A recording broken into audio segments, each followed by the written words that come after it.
Hi friends, நான் உங்க Rajasekar from PR works and tax. இது நம்ம யூடியூப் சேனல். சப்ஸ்கிரைப் பண்ணாதவங்க பண்ணிக்கோங்க. கூட ஒரு பெல் ஐக்கான் வரும், அதையும் கிளிக் பண்ணிட்டீங்கன்னா நம்ம சேனலில் போடக்கூடிய எல்லா வீடியோஸ் நோட்டிஃபிகேஷனும் ஃப்ரெஷ்ஷாக உடனே உங்களுக்கு வரும். நீங்கள் பார்த்துக்கலாம். ஃபர்ஸ்ட் டைமாக நம்ம சேனலுக்கு வந்திருக்கீங்கன்னா நீங்களும் சப்ஸ்கிரைப் பண்ணிக்கோங்க. ஓகேவா? இந்த வீடியோவில் கேட்கக்கூடிய கதை சுஜாதா அவர்கள் எழுதிய வாட்டர் கார் விவகாரம் அப்படிங்கிற ஒரு சிறுகதை. இது ஒரு சயின்ஸ் பேஸ்டு ஸ்டோரி, அறிவியல் கதை, நகைச்சுவையுடன் கூடிய அறிவியல் கதைன்னு சொல்லலாம். ஓகேவா? கதை வாசிப்பது உங்க ராஜசேகர். சுஜாதாவின் வாட்டர் கார் விவகாரம். அன்புள்ள டாக்டர் ராகவானந்தம், உங்கள் 16/8/1973 தேதியிட்ட விண்ணப்பம் கிடைக்கப் பெற்றோம். நீங்கள் குறிப்பிட்ட முறைப்படி தானியங்கும் ஊர்தியொன்றை தயாரிப்பது விஞ்ஞான முன்னேற்றத்தின் தற்போதைய நிலையில் சாத்தியமில்லை என்று அரசாங்கம் நம்புவதால் உங்கள் விண்ணப்பத்தை ஏற்பதற்கில்லை. இக்கடிதம் உங்கள் 17/8/73 தேதியிட்ட ஞாபக கடிதத்தையும் தீர்வு செய்கிறது. உங்கள் விசுவாசமுள்ள கூப்சந்த் காரியதரிசி, இந்திய அரசாங்க வர்த்தக தொழில்துறை அமைச்சகம். சிங்க முத்திரை கடிதத்தை மடித்தேன். எதிரே டாக்டர் ராகவானந்தம் சிவந்த மூக்குடன் நின்றிருந்தார். நான் இவர்களுக்கு எழுதியது தப்பு. சுப்பிரமணியத்துக்கு நேராக எழுதியிருக்க வேண்டும். நீங்கள் என்ன எழுதியிருந்தீர்கள்? ஒரு கார் தயாரிப்பதற்கு லெட்டர் ஆஃப் இன்டென்ட் கேட்டிருந்தேன். கார் தயாரிப்பதற்கா? பேஷ். பெட்ரோல் விற்கிற விலையில் இப்போது எதற்கு என்று அவர்கள், என் கார் வாட்டர் கார், அதற்கு பெட்ரோல் வேண்டாம். புரிந்தது. போட் மாதிரியா? பரிசல் ஓடம் மாதிரியா? இல்லை, தரையில் தான் ஓடும். பெட்ரோலுக்கு பதில் தண்ணீர், ஜஸ்ட் வாட்டர். டாக்டர், எங்கே அந்த கார்? நான் ஓட்டி பார்க்க வேண்டும். டாக்டர் தன் இடது புருவத்திற்கு 1 சென்டிமீட்டர் மேலே தட்டி, இங்கேதான் இருக்கிறது. 2 மாதம் பொறு. டிசைன் தயாராகிவிட்டது. எனக்கு வேண்டியது ஒரு பட்டறை, ஒரு மெக்கானிக், ஒரு வெல்டிங் ஷெட், ஒரு கொஞ்சம். டாக்டர் அவர்கள் தன் வாட்டர் கார் வேலை செய்ய போகிற விதத்தை எனக்கு விளக்கிய போது நான் அயர்ந்து போய் விரலில் மூக்கை வைத்து, ஒண்டர்ஃபுல் டாக்டர், கை கொடுங்கள் என்று அவர் கையை பற்றி குலுக்கினேன். இது நிச்சயம் வேலை செய்யும். கையில் என்ன டாக்டர் பிசு பிசு என்கிறது? திருநெல்வேலி அல்வா மாதிரி. வஜ்ர பசை. என் முதல் மாடலை என் சொந்த செலவிலேயே தயாரிக்கப் போகிறேன். தயாரித்து பத்திரிகைக்காரர்களை கூப்பிட்டு அவர்களை காரில் அழைத்துச் சென்று, இதோ பார், இதற்குத்தான் உங்கள் அரசாங்கம் அனுமதி தர மறுத்துவிட்டார்கள் என்று சொன்னால், அப்புறம் இந்திராவிடமிருந்து போன். டாக்டர், ஐ ஆம் எக்ஸைட்டட். விஷயத்தை உனக்குள்ளேயே வைத்துக்கொள். ஐடியாவை திருடி விடுவார்கள். அப்புறம் சந்திக்கலாம் என்று என்னை வெளியே தள்ளி அரைக்கதவை தாளிட்டு கொண்டார் டாக்டர். அந்த மேதையை நினைத்து கொண்டே நடக்கையில் மோதிக்கொண்டேன் மாலதியின் மேல். ஹலோ மாலதி. அவள் தன் ஆண் பிள்ளை சட்டையை உதறிக்கொண்டாள். யார் நீங்கள்? நான் என் தலைமுடியை பிரித்து காட்டினேன். யூ? ஆம், அதே யூ. Yours truly. மேலே மயிர் ஜாய்ஸ் வளர்த்திருக்கிறாய். எங்கே வந்தாய்? உன்னிடம் ஒரு ரகசியம் சொல்ல வேண்டும். என்ன, நீ 3 மாதம் முழுகாமல் இருக்கிறாயா? ஹஹா, சிரித்தாகிவிட்டது. இனி ரகசியம். உன் அப்பா இன்னும் 2 மாதத்தில் லட்சாதிபதி ஆகிவிடுவார். அடுத்த மாதம் அப்பா லட்சாதிபதி ஆவதை விவித் பாரதியில் நிரோத் விளம்பரம் போல நிறைய தடவை கேட்டாகிவிட்டது. டாக்டர் அவர்கள் இந்த தடவை ஒரு தங்கச் சுரங்கத்தை கண்டுபிடித்திருக்கிறார்.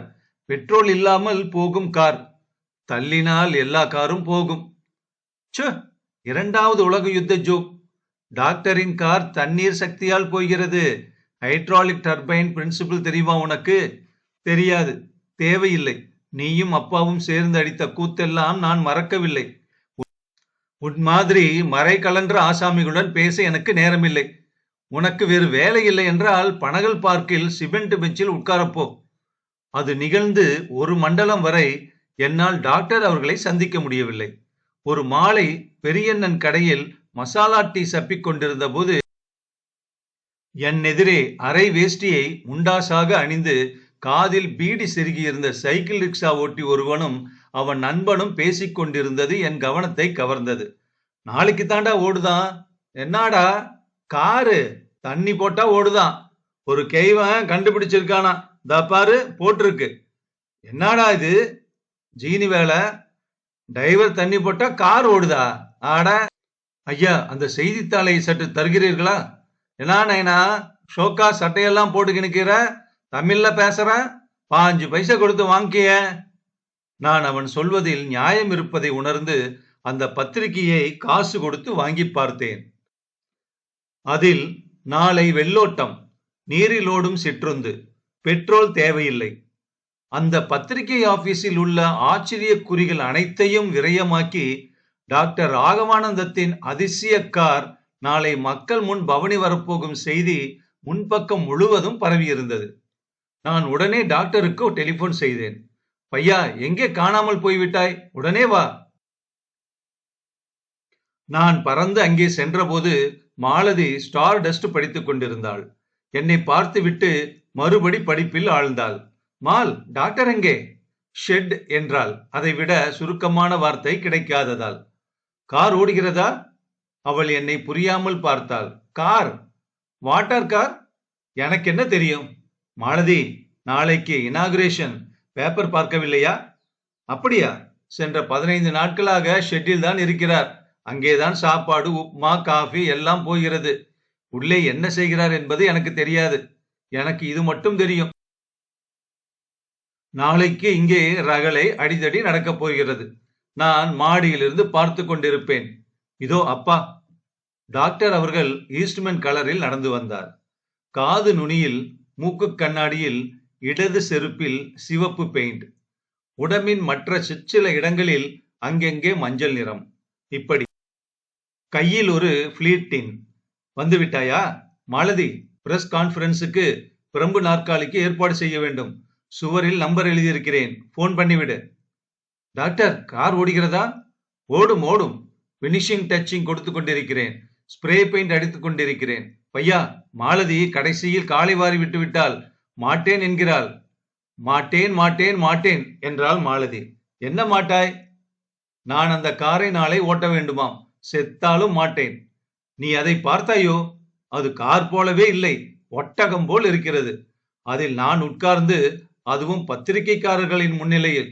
சேச்ச, ஒரு பெண் அதை ஓட்டினால் கிளாமர் இருக்கும். டாக்டர், அது ஓடுமா? ஓடாது என்றாள் மாலதி. ஓடும் என்றார் டாக்டர். நான் ஜாக் பண்ணி உயர்த்தி 300 மைல் ஓட்டி பார்த்தேன். பையா, நான் உன்னை கூப்பிட்டதன் காரணம் அதுதான். நீதான் நாளைக்கு பத்திரிகைக்காரர்கள் முன் என் காரை ஓட்டப் போகிறாய். இளம் சமுதாயத்தின் கார் இது. இளம் சமுதாயம்தான் ஓட்ட வேண்டும். நானா? நீதான். சரித்திரம் உன்னை தேர்ந்தெடுத்திருக்கிறது. டாக்டர், எனக்கு டிரைவிங் லைசன்ஸ் இல்லை என்பது சரித்திரத்திற்கு தெரிந்திருக்க நியாயமில்லை. மேலும் இவருக்கு ஈயை தவிர வேறு எதையும் ஓட்டத் தெரியாது என்பதும் சரித்திரத்திற்கு தெரிந்திருக்க நியாயமில்லை. டாக்டர், நான் நாளைக்கு திருவான்மியூர் வரைக்கும் பொடிநடையாக போய்விட்டு வர வேண்டும். ஒரு வேண்டுதல். அப்பா, கழல்கிறார் பாருங்கள், கோளை, புறமுதுகு காட்டும் இழிதகை. எனக்கு ரோசம் வந்துவிட்டது. டாக்டர், ஆல்ரைட், உங்கள் காரை நான் ஓட்டத் தயார். மாலதி, கட்டுண்டோம், காத்திருப்போம். நாங்கள் சிரிக்கும் காலம் வரும். டாக்டர், நான் காரை பார்க்க வேண்டும். She is a beauty. வா, காட்டுகிறேன் என்றார். ஷெட் கதவை திறந்ததும் என் மூஞ்சியில் அறைந்தது போல பளிச்சென்று அந்த கார் தெரிந்தது. அதை கார் என்று அறுதியிட்டு சொல்வது கார்களின் வளர்ச்சிக்கு ஆக்கம் அளித்திட்ட சான்றோர்களை புறக்கணிப்பதாகும். கார் போலவும் இருந்தது, கார் இல்லை போலவும் இருந்தது. நல்ல உயரம், வாலிப்பான உடம்பு. அதன் மாடியில் ஒரு செப்டிக் டேங்க் அளவுக்கு பெரிய டேங்க் ஒன்று இருந்தது. அதிலிருந்து 18 டிகிரி சாய்வில் ஒரு குழாய் சரிந்தது. மற்றொரு டேங்க்.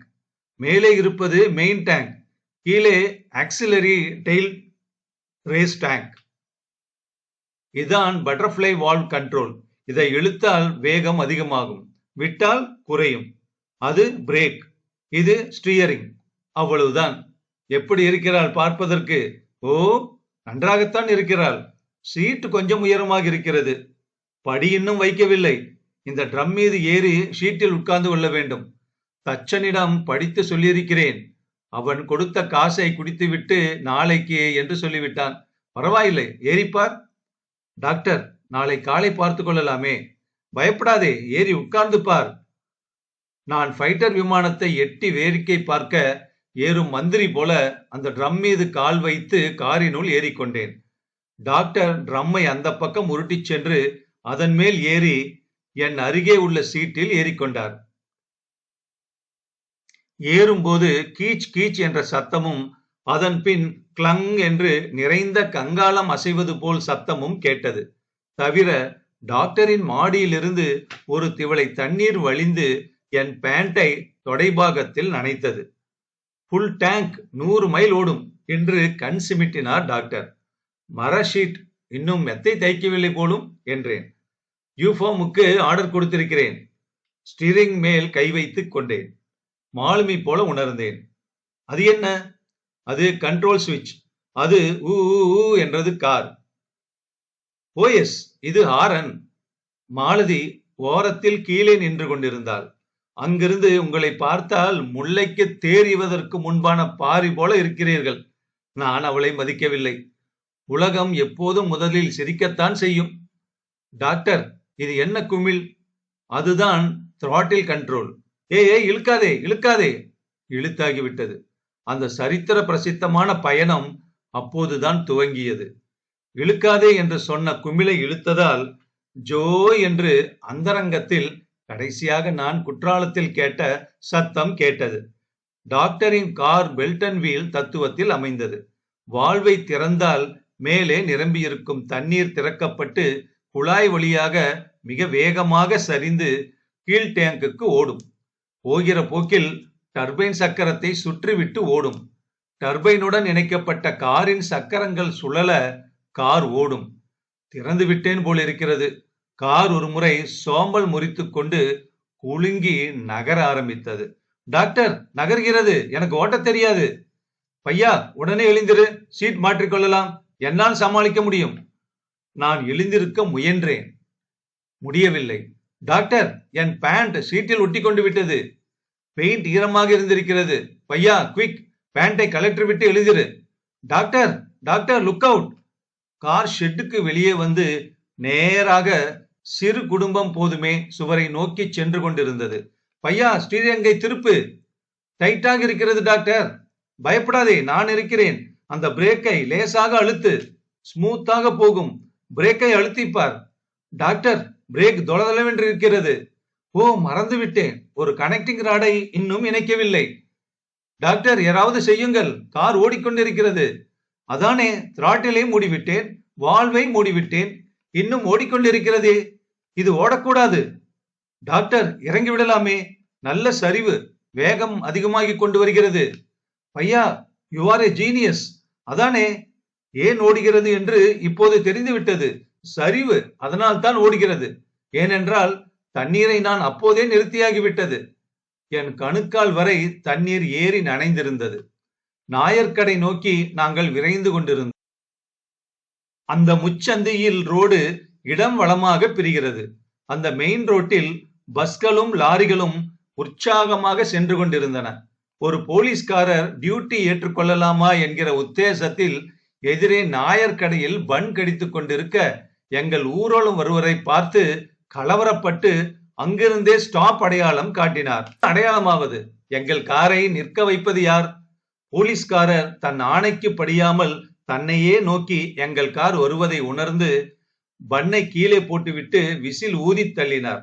நாங்கள் அந்த முச்சந்தியை அடைய கார்கள் கிரீச் கிரீச் என்று பிரேக் போட்டு சமாளித்து நிற்க ஏதோ ஒரு பூர்வ ஜென்ம ஞாபகம் போல் கார் அந்த நாயர்கடையை ஏகாகிரக சிந்தனையுடன் அடைந்து ஒரு பாய்லரை வென்று ஓரிரண்டு பெஞ்சுகளை உருட்டி விட்டு 4-5 டீ குடிப்பவர்களை கையில் செருப்பை எடுத்துக்கொண்டு ஓட வைத்து கடையின் தற்காலிக சுவரை உடைத்து பின்கட்டில் ஒரு சிறிய அறையில் ஒரு பெண்ணுக்கு பாட்டு சொல்லிக் கொண்டிருந்தவரை வாரி சுருட்டி கொண்டு ஹார்மோனியத்துடன் ஓட வைத்து மரத்தூண் ஒன்றின் மேல் மோதி அதற்கப்புறம் என் நினைவுகள் அவ்வளவு தெளிவாக இல்லை. என்னை சுற்றி நீர் சூழ்ந்து கொள்ள யாரோ என்ன அக்கிரமம், தண்ணிலாரிய வீட்டுக்குள்ளேயே ஓட்டுறாங்களே படுபாவி என்று புகார் செய்வது கேட்க என் மூக்கு, நெற்றி புருவம், தலைமயிர் என்று தண்ணீர் ஏற ஏற நான் உள்ளே உள்ளே உள்ளே. சுஜாதாவின் வாட்டர் கார் விவகாரம் சிறுகதை முற்றும். நன்றி.